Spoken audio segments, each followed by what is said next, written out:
हम इस वक्त मनाली में, मनाली का माल रोड आप मेरे पीछे देख सकते हैं। जहां तक भी नजर दौड़ाएं हमें खूबसूरत जो हरियाली है वो दिखाई देती है, लेकिन आसमान की तरफ अगर नजर दौड़ाएं तो आसमान में आज बादल छाए हुए हैं। देख सकते हैं लोग गर्म कपड़े पहनकर बाहर निकल आए और मौसम विभाग की माने तो हिमाचल प्रदेश की कई जगहों पर आज बारिश या बर्फबारी हो सकती है। मनाली के माल रोड का नजारा हम आपको दिखा रहे हैं। लोग इस वक्त गर्म वस्त्रों में यहां पर आए, लेकिन हिमाचल प्रदेश में विधानसभा चुनाव है, राजनीतिक सरगर्मियां बढ़ी हुई है और राजनीतिक जो सरगर्मियां उनकी वजह से कुछ तापमान भी बढ़ा हुआ है। मनाली के माल रोड में इस वक्त हमारे साथ मनाली शहर के कुछ स्थानीय नागरिक, कुछ राजनीतिज्ञ और आम लोग मौजूद हैं। इनसे चुनाव को लेकर बातचीत करेंगे, इनके क्या मुद्दे हैं, मनाली की सर्दी में आखिर कौन सी गर्मी है ये जो महसूस कर रहे हैं। सबसे पहले बात करते हैं, सर अपना नाम बताइएगा। मैं नवीन तनवर, मैं मनाली का ही स्थानीय निवासी हूँ। अच्छा तनवर जी, ये बताइए कि मनाली एक पर्यटक स्थल है, यहाँ पर यहाँ की जो स्थानीय आर्थिकी है वो पर्यटन पर निर्भर करती है, फिर भी कई समस्याएं होंगी। क्या समस्याएं जो पिछले 5 सालों में दूर नहीं हो पाई?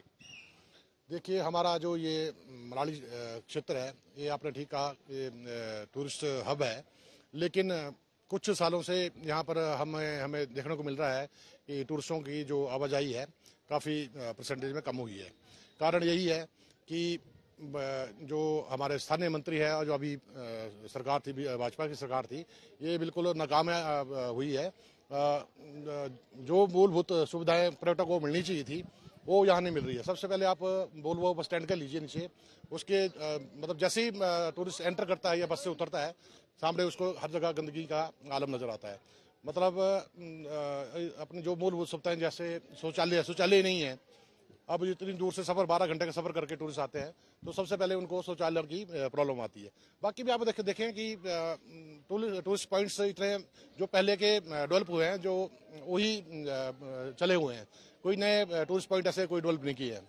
तो ये सरकार नाकाम रही है 5 सालों में। तो यानी कि विकास अब की बार चुनाव का बड़ा मुद्दा है। मनाली जैसे शहर में जहां लोग देश के कई हिस्सों से आते हैं, यहाँ पर कई समस्याएं हैं। एक और नागरिक मौजूद हैं, सर अपना नाम बताइए। राकेश कुमार सर। राकेश जी, आप क्या काम करते हैं और ये बताइए कि आपके चुनाव में मनाली के लोग किस पर वोट डालेंगे? अब की बार सब नहीं। कौन से मुद्दे हैं बताइए, कौन से मुद्दे, क्या समस्या है मनाली की? विकास की है। और ठीक है, आप शायद कुछ कहा गया, कुछ कहना नहीं चाह रहे, आप अपना नाम बताइए। नमस्कार जी, संतोष कुमार, मैं सिटी कांग्रेस में महासचिव। मेन मुद्दा इस टाइम रहेगा हमारा ओपीएस का। ओल्ड पेंशन स्कीम जो है, अगर कांग्रेस पार्टी आती है तो सबसे पहले ही इसको हम बहाल करेंगे और कांग्रेस पार्टी इसको वचनबद्ध है। लेकिन सर, कांग्रेस तो ये भी करिए, हर महिला को 1500 रुपए भी देगी, खजाना खाली है, कहां से देगी? सरकार करेगी।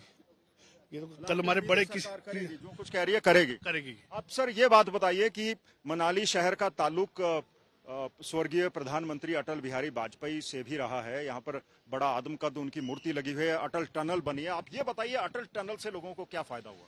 सर, सबसे पहली बात तो मैं कहूंगा कि अटल टनल की नींव किसने रखी थी? भाजपा वाले जो अपनी तरफ से बना के कहते हैं कि ये भी हमने किया, वो भी हमने किया। तो अटल टनल की नींव ही जो कांग्रेस पार्टी ने रखी थी, जिसका पैसा मनमोहन सिंह ने सैंक्शन किया है। सब लोग जानते हैं, झूठ बोलने से कुछ होने वाला नहीं। स्थानीय विकास, अटल टनल से जो लाहौल वालों को सुविधा मिली वो मिली, प्लस इन जो टूरिज्म पॉइंट जो डेवलप करने चाहिए थे सरकार को, वो एक भी टूरिज्म पॉइंट। कौन से टूरिज्म पॉइंट है जो आपकी नजर में है जिनका विकास होना चाहिए था, नहीं हो पाया? सर, जैसे टनल बनी, आप टनल के उस तरफ जाएंगे तो वहां ना पर टूरिस्टों को रहने के लिए कोई गेस्ट हाउस डेवलप है, ना कोई हिमाचल टूरिज्म का कोई बड़ा रेस्टोरेंट है, ना ही कोई बड़ा रिजॉर्ट्स है। जब टनल खुलने वाली तैयार थी, उद्घाटन करने तो मोदी जी आ गए, लेकिन क्या उन्होंने ये सोचा कि यहाँ टूरिस्ट घूमने आएगा तो रहेगा क्या? मूलभूत सुविधाएं किसी को प्रदान नहीं की गई, गप्पों में रखा गया। जब ये हाल ही में भी जो जस्ट एक बात हो रही थी कि भाजपा का मैनिफेस्टो, तो मैं तो मोदी जी से ही प्रार्थना करूंगा कि हिमाचल वासियों का खर्चा बहुत कम है। अभी तक आपने जो 15 लाख दिए हैं, अभी तक हम उसी को ही नहीं खर्च पाए हैं, तो दूसरा मैनिफेस्टो लाने की जरूरत नहीं। अच्छा, आपको इंतजार है 15 लाख रुपए का। और लेकिन आपने एक बड़ी मजेदार बात की कि टनल बना दी गई, टनल के आसपास सुविधाएं नहीं है। सर, आप अपना नाम बताइए। मेरा नाम तारू नेगी है, मैं मनाली का स्थानीय निवासी। हमें लगता है ये बीजेपी वाले वादे ज्यादा करते हैं, इरादे कम होते हैं इनके। पिछले 5 वर्ष पहले भी ये बहुत से वादे करके आए थे। सर, ऐसे वायदे बता दीजिए जो मनाली और आसपास कुल्लू के लिए किए गए थे, नहीं हुए पूरे। हमारा मानना ये है क्योंकि हमारी लाइफ लाइन है टूरिज्म। जो भी यहाँ पर लोग रहते हैं उनकी लाइफ लाइन टूरिज्म से कनेक्टेड है। ये वादे लेके आए थे कि एक अंतर्राष्ट्रीय लेवल का हवाई अड्डा बनाएंगे। जब तक कनेक्टिविटी नहीं होगी टूरिज्म नहीं बढ़ेगा। हवाई अड्डे के नाम पर इन लोगों को गुमराह किया। आज एक भी ईंट उस हवाई अड्डे पे नहीं लगी है। 4 लाइन प्रभावित लोगों को इन्होंने ये कहा अपनी जमीनें दीजिए, हम आपका स्टैंडर्ड का रोड बनाएंगे। लोगों ने अपनी जमीनें दी, लोगों को गुमराह किया, 4 गुना पैसा देंगे। आज लोग वो बेघर हो गए हैं। वो आज किसी के ना रोड बने, लोग ना वो व्यवस्थित किए गए। इस नाम पर ठगा गया और हम अब भी इनके जो मैनिफेस्टो जारी हुआ है उसे रिजेक्ट करते हैं, खारिज करते हैं। ये वादे लेके आते हैं, इरादे इनके कुछ नहीं है, जीरो है। आप ये बताइए कि पर्यटन पर आपकी आर्थिकी चलती है, इकोनॉमी पूरी चलती है स्थानीय क्षेत्र की। पर्यटन से जुड़े जो कारोबारी हैं उनकी बड़ी समस्या क्या है? कारोबारी की समस्या ये है कनेक्टिविटी। कोई भी टूरिज्म तभी चलता है जब वहां पर कनेक्टिविटी होगी, क्या हवाई यात्रा हो, क्या वो रोड हो। रोड के नाम पर कुछ भी नहीं हो रहा है। वो 5 साल से कीर्तपुर से जो टनल बन रही है वहां की वैसी फंसी हुई है। और जो हवाई अड्डे के जो मनाली का जो रेट है वो 25-25 हजार रुपये रेट हवाई अड्डे का, हवाई एयर। और वही अगर थाईलैंड जाए तो वो पैकेज मिल जाता है आना जाना। तो आपका कहने का मतलब है कि अगर कुल्लू किसी ने आना है तो महंगा है, थाईलैंड जाना है तो सस्ता है। सर आप अपना नाम बताइए। नमस्कार, प्रेमचंद जी। प्रेमचंद जी, आप बताइए आप क्या काम करते हैं? मैं लोकल किसान हूँ। आप किसान हैं। आप बताइए, किसान आंदोलन भी हमने देखा, हिमाचल प्रदेश में किसानों की बड़ी समस्या क्या है? सर सेब की जो समस्या है, जो 15 साल पहले भी यही रेट था, आज भी वही रेट है। हम चाहते हैं कि सेब में भी जो रेट है वो थोड़ा बढ़ोतरी होनी चाहिए। और भी कई चीजें हैं, जो सब्जियां हैं उसके लिए जो खाद्य पदार्थ है वो भी सस्ता मिलना चाहिए, सब्सिडी के ऊपर मिलना चाहिए। वो ऐसी कोई चीजें नहीं है कि जो सब्सिडी के ऊपर मिल रही है। तो आप ये समझते हैं कि जो सेब से जुड़ी चीजें, पैकेजिंग से जुड़ा सामान है या फिर पेस्टिसाइड्स है, इंसेक्टिसाइड्स है, 5 सालों में उसकी महंगाई कितनी बढ़ी? बहुत ज्यादा बढ़ी है, बहुत ज्यादा। जो सेब के बारदाना है वो बहुत ज्यादा 12% या कुछ लगभग वो बढ़ा हुआ है। तो इसमें हम चाहते हैं कि उसमें भी कुछ एक परसेंटेज जो लोकल क्या नाम है वो कम होना चाहिए। और जो सेब है हमारा जो मेन यहाँ की फसल है उसके वो थोड़ा महंगा बिकना चाहिए। वो 15 साल पहले भी यही रेट था, आज भी वही रेट है। आप ये बताइए कि जो विदेशों से सेब आ रहा है जिसको इंपोर्ट किया जाता है उसे जो हिमाचल के स्थानीय बागवान है किस तरह से प्रभावित होते हैं? नहीं, उससे तो हमारे को तो नुकसान ही है ना। इससे अच्छा जो बाहर से मांग रहे हैं वो तो महंगा ही बिक रहा है यहाँ मनाली में। उससे अच्छा हमारा जो है यहाँ कोल्ड स्टोर होने चाहिए या ऐसे कोई फैसिलिटी नहीं है। ये सब चीजें होनी चाहिए। उससे क्या है कि हमारे को सेब का जो अच्छा दाम मिलेगा। किसानों और बागवानों की बड़ी समस्या इन्होंने बताई। बड़ी समस्या ये कि कोल्ड स्टोरेज की समस्या है।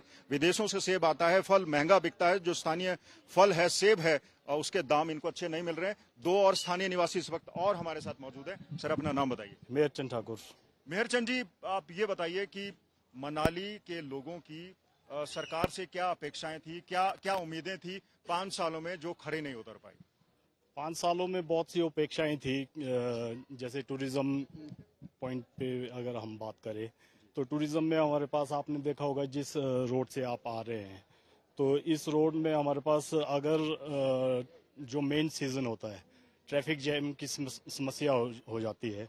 और जो हमारे पास अगर कोई भी आदमी हमारा कोई बीमार होता है 4 किलोमीटर के अंदर, वो हॉस्पिटल नहीं पहुंच सकता है। तो ये एक बहुत सीरियस इशू है। इसके बारे में सबको सोचना चाहिए कि कोई भी अगर आदमी सीरियस कोई बीमार हो जाता है तो हम उसको हॉस्पिटल तक नहीं पहुंचा सकते हैं।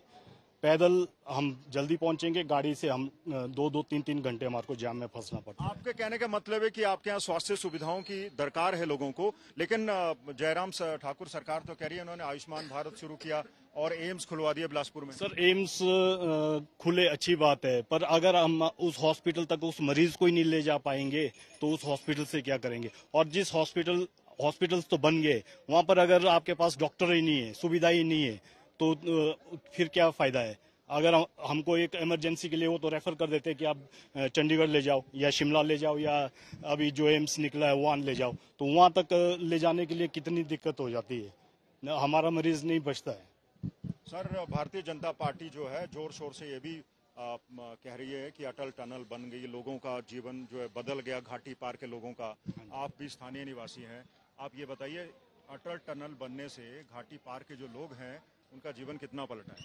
नहीं, घाटी के पल्ली साइड के लोगों के लिए व्यवस्था अच्छी हो गई है, पर जो हमारे स्थानीय लोग हैं, जो हमारी अपनी स्थानीय प्रॉब्लम्स है, उसमें कोई फर्क नहीं पड़ा हुआ है।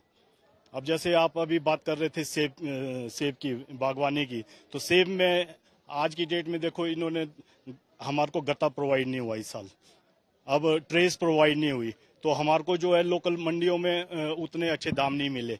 और स्प्रे की दवाइयां जो है, जो सब्सिडीज थी फर्टिलाइजर्स के ऊपर, सब्सिडीज खत्म कर दी गई है।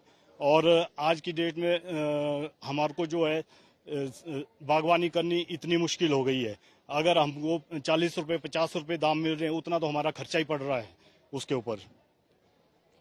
आपने बागवानों से जुड़ी बड़ी बातें बताई, सब्सिडी खत्म कर दी गई और फसल के दाम अच्छे नहीं मिल रहे। सब अपना नाम बताइए। तोतराम मेरा नाम आप सर कहाँ से हैं, क्या काम करते हैं? मैं यहीं से हूँ, मनाली से हूँ, मैं फोटोग्राफी करता हूँ। अच्छा, आप ये बताइए, फोटोग्राफी की बात करें, कोरोना काल में कितने प्रभावित रहे, आपका व्यवसाय कितना प्रभावित हुआ? कोरोना काल में तो जी हमारे हाल बहुत बुरे हो गए, क्योंकि सुविधा कुछ नहीं थी। इसलिए मतलब कोरोना काल से पहले भी जब ये एनजीटी लगा था, उस टाइम भी मतलब हमारे को बड़ी समस्या आई और एक्टिविटी करने के लिए हमें बहुत मुश्किल करना पड़ा। तो सरकार ने कोई मदद करी? क्योंकि प्रधानमंत्री जी कह रहे हैं कि लोगों को फ्री राशन दिया गया, मदद दी गई, कोई मदद आई राज्य सरकार की तरफ से? ऐसा कुछ नहीं आया, राशन तो आया डिपो में, लेकिन उससे क्या गुजारा होगा जब खर्चा करने के लिए हर चीज की जरूरत पड़ती है, तो ना ही पैसे का वो सुविधा हुई, ना कोई और चीजों की। हमारे जैसे राशन फ्री आया, मिल गया लोगों को। यहाँ के जो स्थानीय विधायक हैं, उनके कामकाज को लेकर क्या क्या कहेंगे? उनके कामकाज के लिए ऐसा कहेंगे सर हम, क्योंकि जो हमारी जो समस्या थी बेरोजगारी की, और उनमें उन्होंने कुछ नहीं किया इतना बेरोजगारी में, क्योंकि लोग जो अपना कारोबार करते थे उससे भी वंचित रह गए। अब सर आप बताइए, एक और सवाल है मनाली और जो पर्यटन स्थल है उनसे जुड़ा हुआ, वो ये कि धीरे धीरे नशाखोरी की प्रवृत्ति, नशे की स्मगलिंग यहाँ पर बढ़ती जा रही है। मनाली के लोग कितना प्रभावित हैं इस समस्या से? मनाली के स्थानीय लोग तो नहीं से ज्यादा प्रभावित है। ये एक्चुअली मनाली ऐसा स्टेशन है, यहाँ पर फ्लोटिंग पॉपुलेशन है, आना जाना लोगों का रहता है, तो कुछ विदेशी भी आते हैं, विदेशियों के कारण भी थोड़ा हमें टेंशन रहती है। लेकिन हम अपने लोकलिटी में, अपने लोकल लेवल पे, अपने सामाजिक लेवल पे ये ध्यान रखते हैं कि हमारे लड़के भड़के ना। तो मेरा मानना है कि हमारे सामाजिक लेवल पे जो हमारा समाज है, यहाँ लोकलिटी है, उस पे तो हम ऐसा कोई प्रभाव नहीं है। लेकिन बाहर से जो फ्लोटिंग पॉपुलेशन आती है, उन पे ज्यादा ये प्रभाव रहता है। तो नशे की समस्या भी बढ़ रही है। हमने बहुत सारी महिलाओं से भी बातचीत की थी, जिन्होंने बार बार यही कहा था कि अब के बार चुनावों में जो पड़ोसी राज्य है वहां से नशीले पदार्थ लाए जाते हैं, जो युवा है उसकी गिरफ्त में आ रहे हैं। मनाली से जुड़ी हुई एक और बड़ी बात कि जो विदेशी पर्यटक यहाँ पर आते हैं, कानून व्यवस्था को लेकर बड़ी शिकायत करते हैं। कुछ दिन पहले ही यहाँ पर एक 2 साल की बच्ची के साथ बलात्कार हुआ। सर ये बताइए कि मनाली हो, कुल्लू हो या जो आसपास के दूसरे शहर हों, उनमें कानून व्यवस्था का क्या हाल है? कानून व्यवस्था पिछले 5 सालों में हमने देखा काफी सरबरा गई है। आप डाटा भी निकालेंगे, चाहे रेप हो, मर्डर हो, आपका नशे के इसमें देखेंगे केसेस बहुत ज्यादा बढ़ गए हैं और कानून व्यवस्था हमारी पूरी चरमरा गई है। अभी हाल ही में आपने सुना होगा 2 साल की एक छोटी बच्ची के साथ बड़ी क्या बोलते हैं उसको, वारदात हुई है। और मेडिकली फैसिलिटी के हिसाब से बोले, यहाँ पहले बेचारी उसको स्थानीय हॉस्पिटल में ले गए, सिविल हॉस्पिटल में ले गए, वहाँ पर अल्ट्रासाउंड की व्यवस्था नहीं होने से उसका कोई मेडिकल नहीं हुआ बेचारी का। फिर कुल्लू में रेफर किया गया, रेफर में रेडियोलॉजिस्ट नहीं था, उस करके उसको रेफर कर किया अभी आपको मंडी से आगे रेफर किया चंडीगढ़। अभी उसकी हालात में सुधार नहीं हुआ है, ना ही अभी तक पुलिस प्रशासन भी इस बारे में मामले में अभी तक कोई गिरफ्तारी भी नहीं हुई है।